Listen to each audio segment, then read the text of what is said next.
So, Linus, hi, and thanks for joining us today.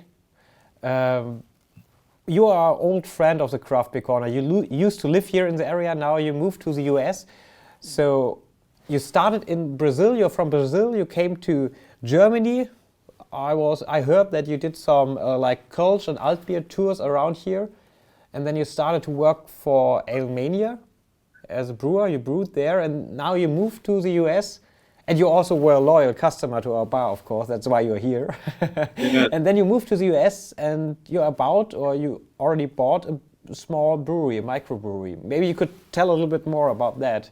The yeah. last I step. mean, I guess in a nutshell, that's the story. But yeah, me and my wife were Brazilians. We moved to Cologne, March 2015, so about 6 years ago.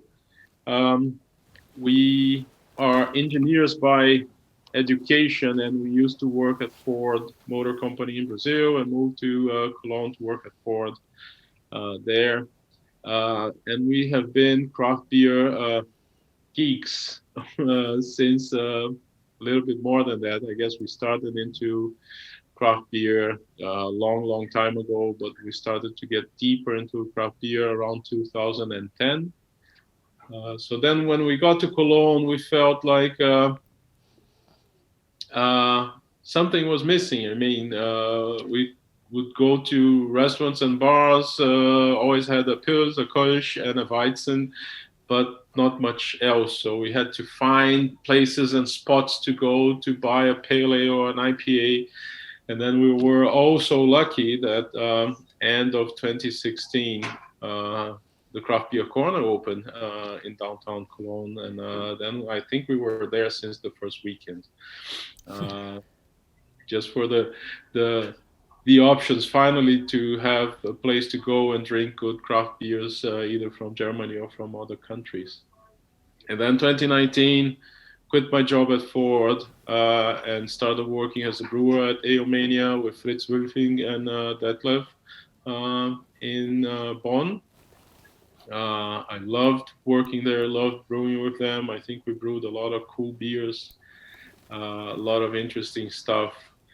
Uh, and then about a year ago, well, a little bit more than a year ago, I got an offer to buy this microbrewery here in West Michigan. And then we worked out everything, moved here to the US last December.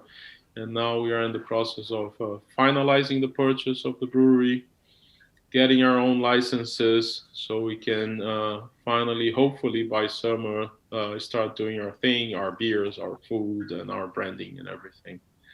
So yeah, it Yes. has been a long path around the world to get to where we are right now, and but we were very fortunate and privileged to go to so many places and meet so many cool people and drink so much good beer.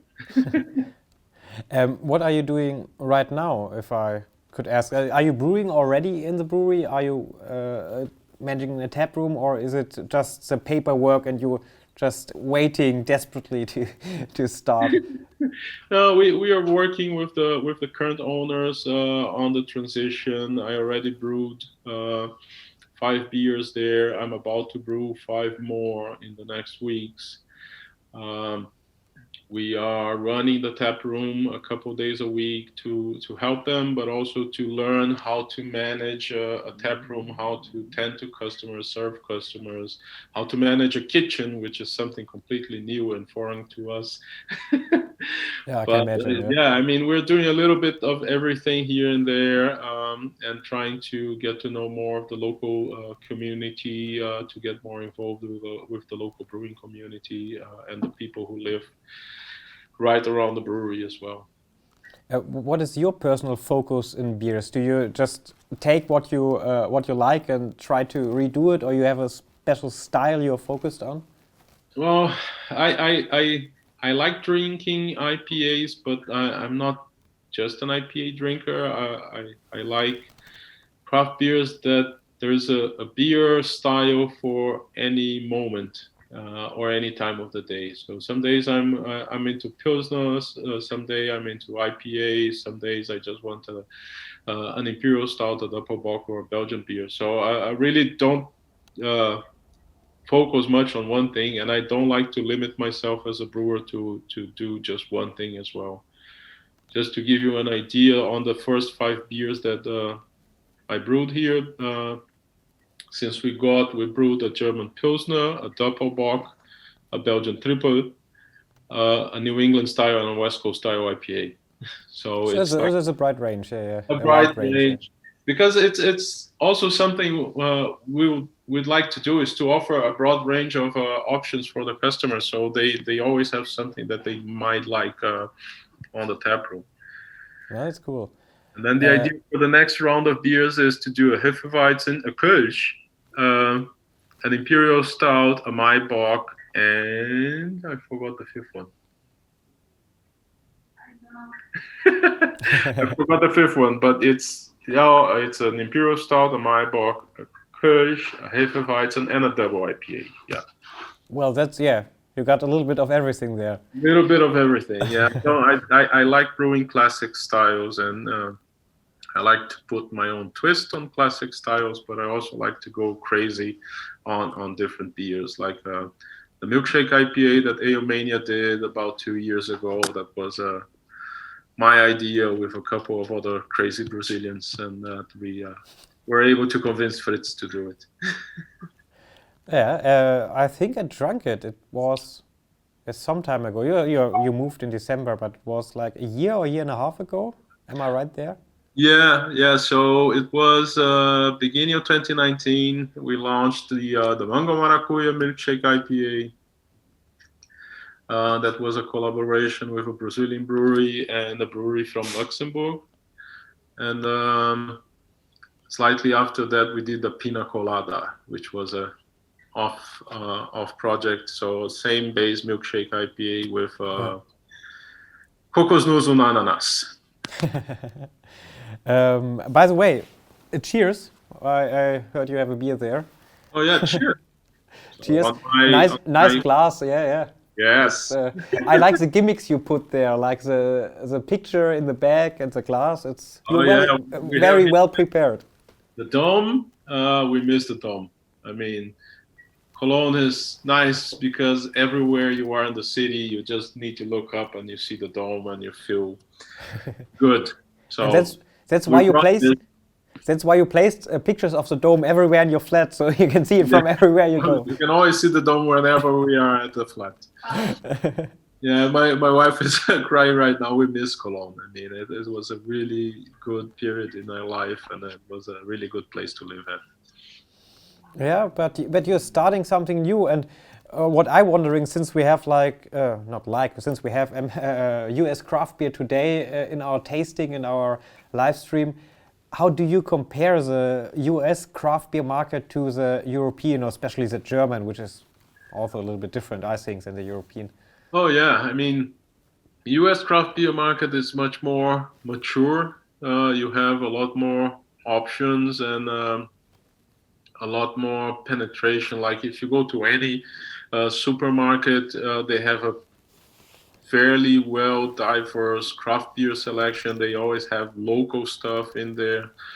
Actually, I mean, if you stop at any grocery store or drugstore, there's always some craft beer in there. It's not like in Germany, if you go to your neighborhood Rewe, you may find some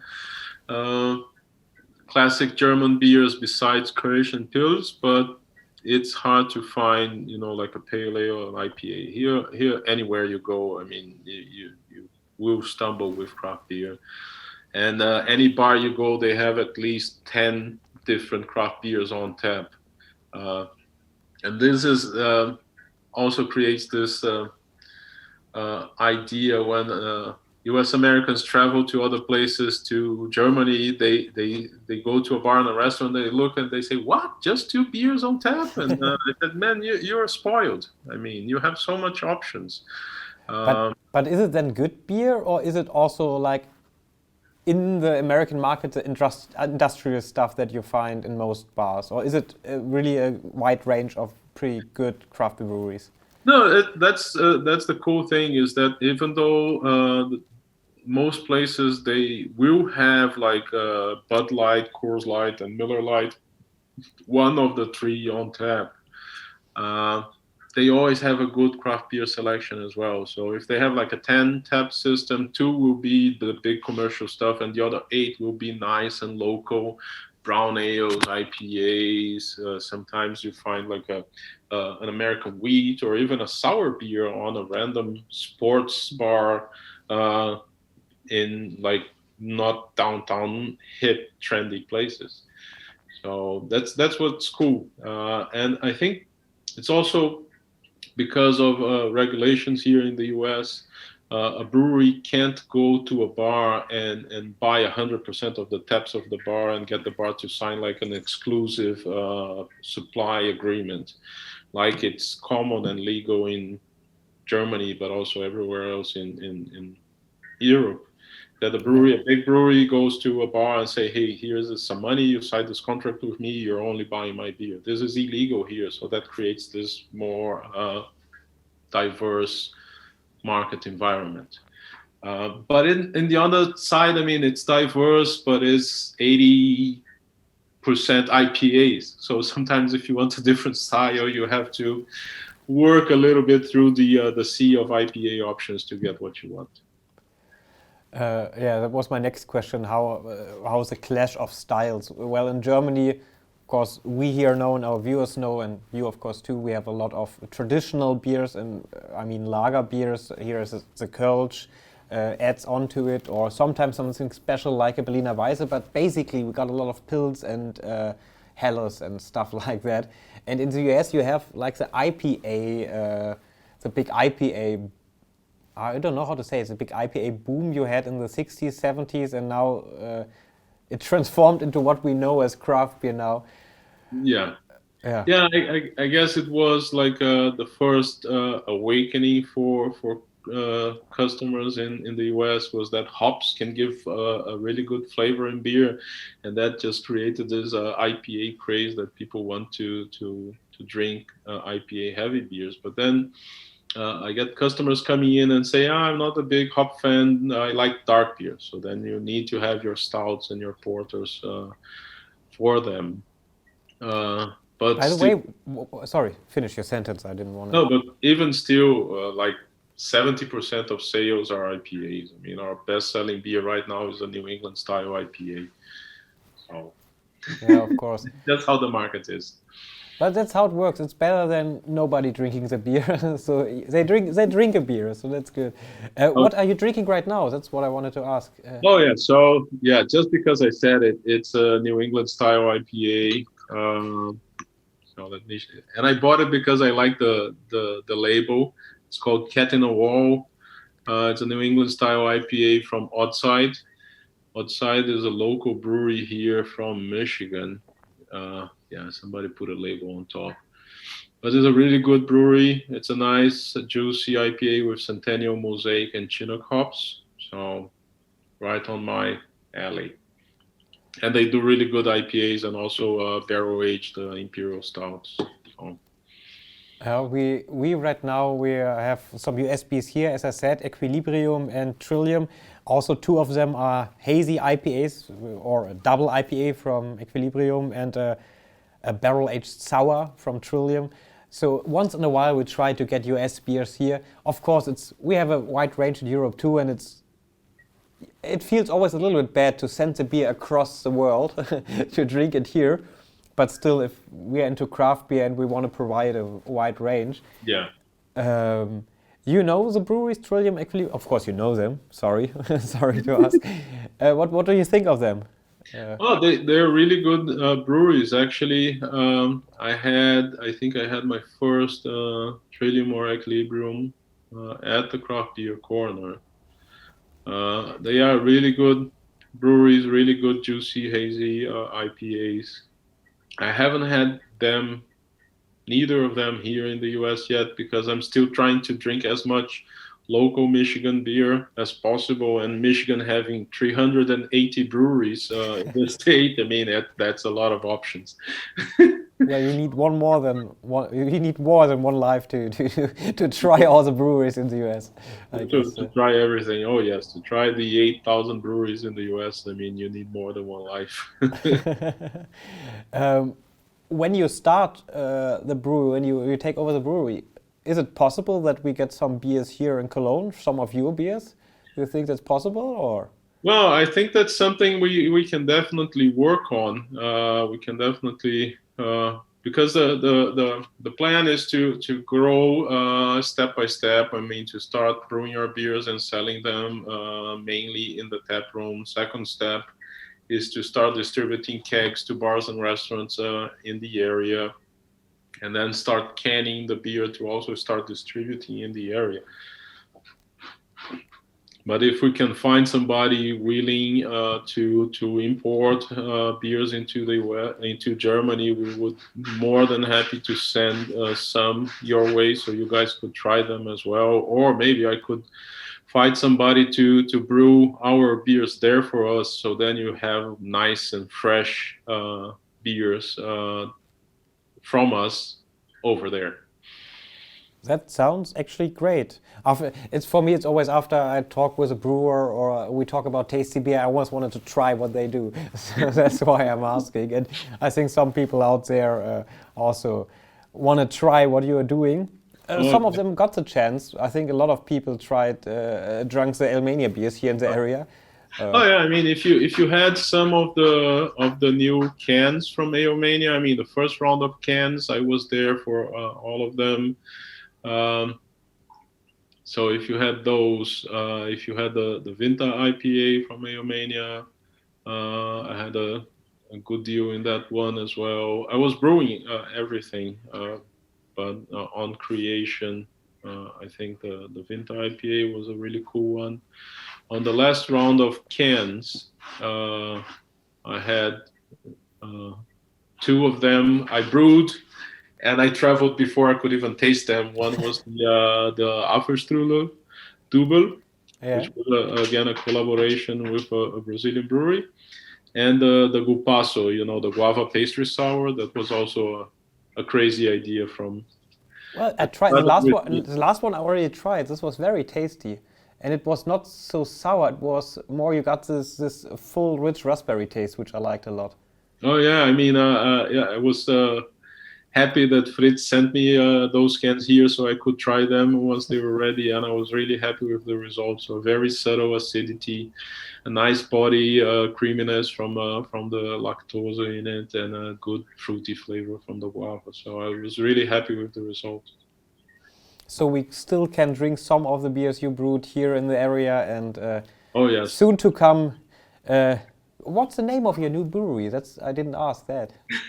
Oh yeah, so the brewery we are in the process of buying right now. It's called Kitzingen Brewery. It's named after the city of Kitzingen in Oberfranken.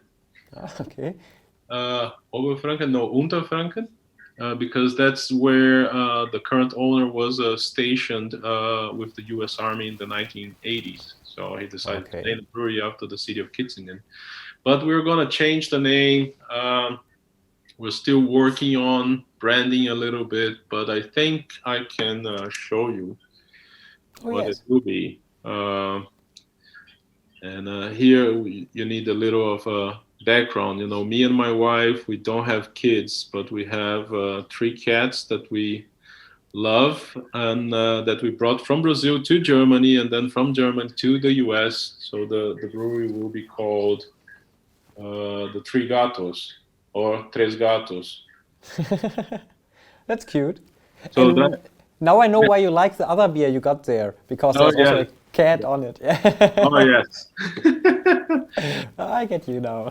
But the idea is to have a very international themed brewery focused on Brazil and Germany. So we're going to have Brazilian and German food in there, but also do Belgian, English, Czech food to go with Belgian, English, and Czech beers as well. Prost. It sounds amazing. If I am in the area, I will definitely come by. I hope we'll find some time and some opportunity soon, because right now it's not so easy. Oh, yeah. Well, I mean, West Michigan is not that well known in Germany as a big brewery area. I think most people think about, California, New York, and Of course. maybe other places. But here in West Michigan, we have about 80 breweries in a 100-kilometer radius. So again, if people want to come and experience a lot of good beers, West Michigan is a really nice area to come and visit. People out there, I hope you heard that. Linus, thanks a lot for the interview. We will be live tomorrow for people out there. I recorded this yesterday. And it's during the day for you. For me, it's the evening, so I'm gonna turn off the camera now, go home, and I wish you a nice day, and thanks for the chat. Well, thank you very much for the invite. I was really happy to talk to you, to talk to the guys and the customers of the Craft Beer Corner. I miss you guys, really. So I can't wait to be able to travel again, to go to Cologne and hang out with you. Vielen Dank fürs Zuschauen. Das war's mit dem Video, mit dem Stream. Aber wir haben noch mehr auf dem ganzen Kanal. Auf jeden Fall abonnieren. Noch mehr? Noch mehr. Was meinst du? Noch mehr Videos, noch mehr Dokumentation, noch mehr Biertastings. Das ist ja cool. Und noch mehr Biere. Also anschauen, abonnieren. Hier sind ganz viele Videos Viel zum Spaß Angucken. dabei.